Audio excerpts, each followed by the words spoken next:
Il est 22h, merci de nous rejoindre ce soir en direct sur LCI avec l'actualité marquée entre autres en cette fin juillet par ces images très impressionnantes de la petite enclave espagnole de Ceuta au Maroc. Quelques 60 000 migrants ont passé la frontière en quelques jours. 43 d'entre eux au moins ont péri lors de la traversée en tentant de rejoindre ce tout petit bout d'Europe à la nage. Il s'agit essentiellement d'hommes très jeunes, vraisemblablement beaucoup de mineurs, tous épuisés, vous le voyez sur ces images qui arrivent parfois sur des embarcations de fortune, parfois seulement avec des bouées.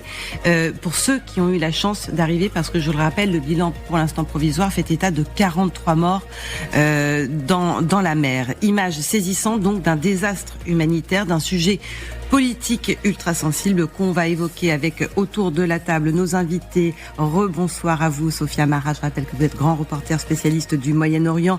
À vos côtés, Alexandre Melnik. Merci d'être avec nous. Vous êtes professeur de géopolitique à ICN Business School, ancien diplomate russe. Également avec nous, Noémie Alioua. Merci d'être avec nous, Noémie. Bonsoir. Journaliste, essayiste, ex-reporter de guerre en Israël. Avec nous également, Michel Derzanski. Bonsoir à vous.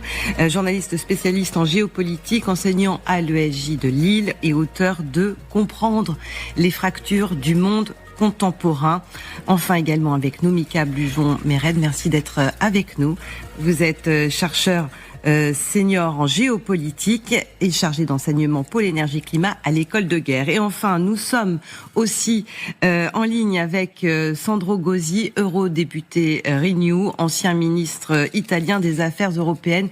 Merci infiniment d'être avec nous. On a vu ces images absolument saisissantes. On sait que depuis à peu près 30 ou 40 000 de ces migrants sont retournés au Maroc. Il n'en reste pas moins que ces images font le tour du monde à juste titre.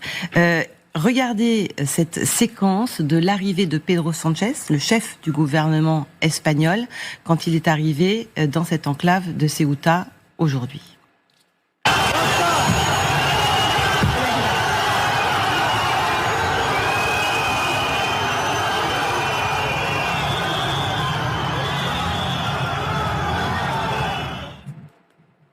Alors peut-être un tour de table rapide sur ces images qui, je disais, ont fait le tour du monde. Elles sont extrêmement choquantes, bien sûr. Elles sont aussi l'illustration d'une crise politique majeure qui est en train de se dessiner depuis plusieurs années maintenant.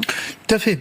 D'abord, c'est un désastre humanitaire. Parce que quand on voit ces gens-là, évidemment, ça brise le cœur.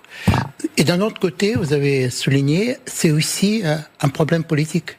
Tout simplement, c'est un problème